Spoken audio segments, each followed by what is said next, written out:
So, I'd like to talk to you about my dissertation. I have to do something about the city of Petra, in Jordan, but I'm not sure which aspect to look at. Oh, OK, yes, there's plenty to write about there. What topics have you thought about? Well, there's the historical angle. Petra dates back to prehistoric times, but there's a lot of information available from about 2,000 years ago. OK, so you'd have to concentrate on some time in the last 2,000 years. But that's still a long time with a huge number of changes happening. That's really too wide a focus. You need to narrow it down. Why did Petra become well known at that time, do you think? Well, because of the trading routes mainly. Its location made it an ideal place for traders to stop when they were travelling between east and west. True, and the trade route is interesting, but you wouldn't really be talking just about Petra itself, as it was only one of many places on the trade route. I would rule that one out because your topic needs to concentrate on one place. OK. I'm also interested in the various conflicts that took place as people started to travel and mix with very different cultures. Right, but to be honest, that's going to be a lot of research. For such a small subtopic, there's a surprisingly large amount of material to read on this.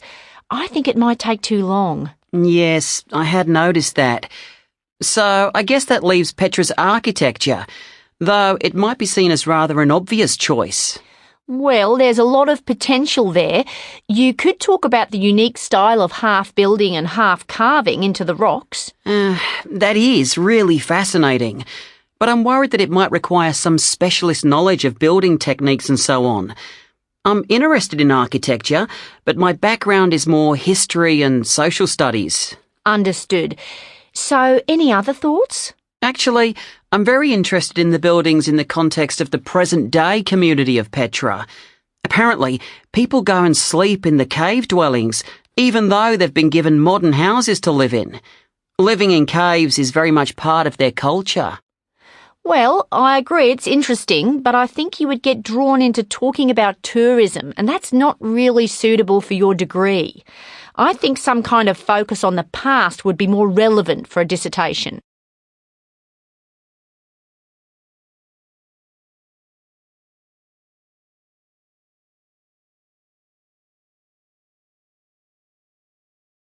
OK, Adrian, so you finally decided to focus on one aspect of Petra, which is the water management systems. What have you found out so far? Well, mainly that the people of Petra had a really good understanding of how to make use of every bit of groundwater and rainwater they had access to. Can you give me some examples of that? Well, agriculture was one of the most important uses of water. Petra is located in the middle of the desert, so keeping their plants well irrigated was essential, and they developed systems to do that. You mentioned that you haven't studied much science. Do you think this area is going to be too technical for you? Well, actually, the water supply process is fairly simple to grasp. They used clay pipes and thought about the height of different areas so they could make use of gravity. You don't need a degree in engineering to understand it. OK, that's good. And what about the storage of water? They built huge reservoirs. As simple as that. And is there anything else that's particularly noteworthy? There's an aqueduct in Petra, which is around 2,000 years old. That's a bridge which carries water. It was unbelievably ahead of its time. Other similar regions were uninhabitable at that time because of the lack of water management.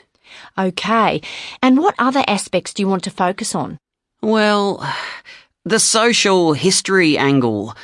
Apart from the benefits of irrigation, initially it was the elite, that is, the rich, who gained from all this technology. Ordinary people didn't have the luxury of baths and running water, for example. And that's still the case with any new technology, isn't it?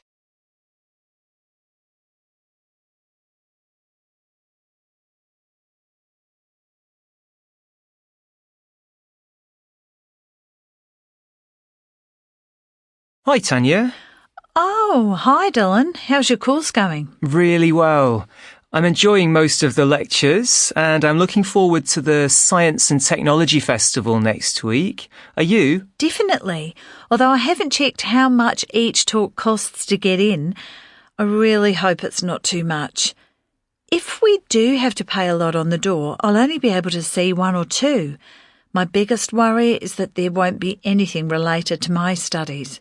You've got a point, but it's not so much that I'm worried about it being a waste of time for our course. And with a student discount, we definitely shouldn't have any concerns about ticket prices. The real issue we've got is how to pick which ones to go to. I quite agree. There are so many interesting speakers. It's almost impossible to decide who to see. Plus, the lecture rooms around campus are pretty spread out. So I'm not exactly confident we'll be able to make it to each venue in time. That's absolutely true, neither am I.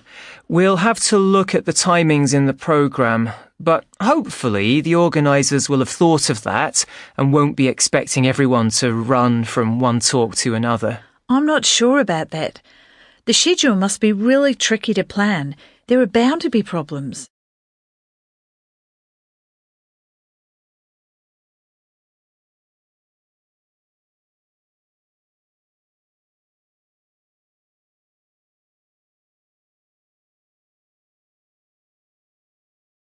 If we do have to pay a lot on the door, I'll only be able to see one or two.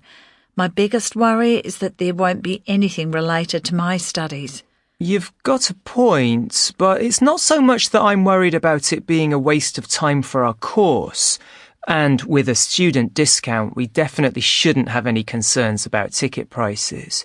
The real issue we've got is how to pick which ones to go to. I quite agree. There are so many interesting speakers. It's almost impossible to decide who to see. Plus, the lecture rooms around campus are pretty spread out. So I'm not exactly confident we'll be able to make it to each venue in time. That's absolutely true, neither am I.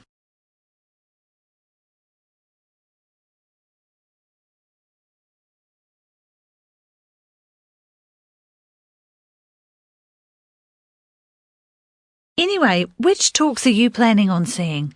Definitely the keynote speaker. I saw her present once before at a conference in Los Angeles, which was interesting because we had previously thought she only uploaded her talks onto the internet. When she presented to us, I couldn't believe how normal she seemed in real life, even a little shy, because she seemed to have such a big personality on those videos. And sometimes the content of the lecture got lost a little bit as a result. Sounds impressive. So she'll be opening the festival on Tuesday. What's her talk about? It'll be something about new technologies in computer game design. Oh, perfect timing. I've got the first class of a game design module beginning next Thursday, so it would be good to get prepared for that. For example, I know my study skills aren't as good as they could be. I really should work on those because I'll probably have forgotten everything by the time I go into class. The problem is finding the time for that, and I'm too busy right now to work on them. I've bought the course books for the module already, and I'm definitely going to do some in-depth background reading beforehand. That has to be my priority.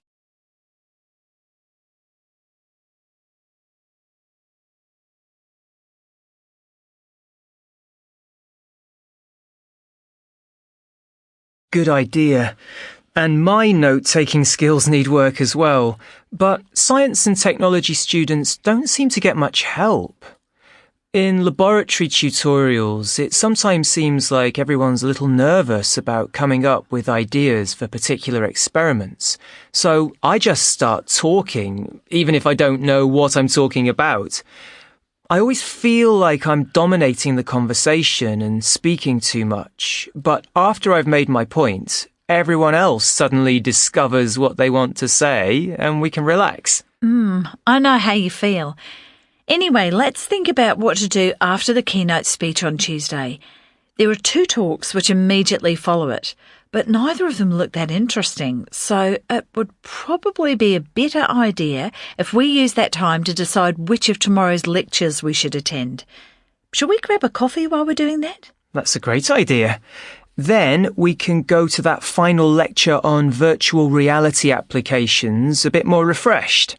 Once that one is finished, let's head over to that cheap Italian restaurant for something to eat. We'll be starving by then. You're on, and it's your turn to pay.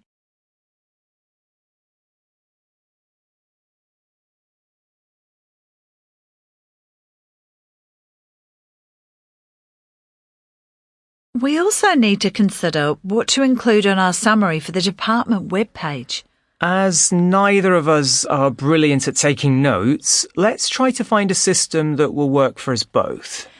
Well, so how about mind maps? I've tried using those before. Diagrams are often a great way to learn or explain things in science, but they can make your notes a little difficult to follow. I think it's better if we both opt for bullet points so that it's clear and consistent. OK, let's use those. That way, when we meet up again after the lecture, we'll be more able to compare notes and to go over our initial impressions, stating what was particularly relevant. We should try to review what we see as the main ideas, the most important technical features, that sort of thing. We'll then be able to decide together what to include and what to leave out when we come to the summary. Good plan. We agree what the most significant points are from each lecture. Maybe even try to establish some of the common themes. By doing so, we can then put together an edited version of these on a separate sheet of paper. And when we eventually come to write the summary, the main points will be even clearer. Also, when we post it on the department webpage, we'll need to show how it all relates to our courses.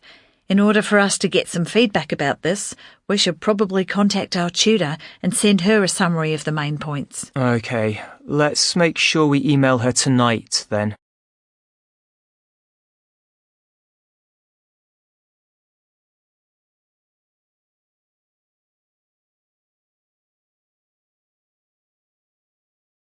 Extract 1. We should try to review what we see as the main ideas, the most important technical features, that sort of thing. We'll then be able to decide together what... Extract 2. Also, when we post it on the department webpage, we'll need to show how it all relates to our courses. In order for us to get some feedback about this, we should probably contact our tutor. Extract 3. That way, when we meet up again after the lecture, we'll be more able to compare notes and to go over... Extract 4. I've tried using those before. Diagrams are often a great way to learn or explain things in science, but they can make your notes a little difficult to follow. Extract 5. Good plan. We agree what the most significant points are from each lecture. Maybe even try to establish some of the common themes.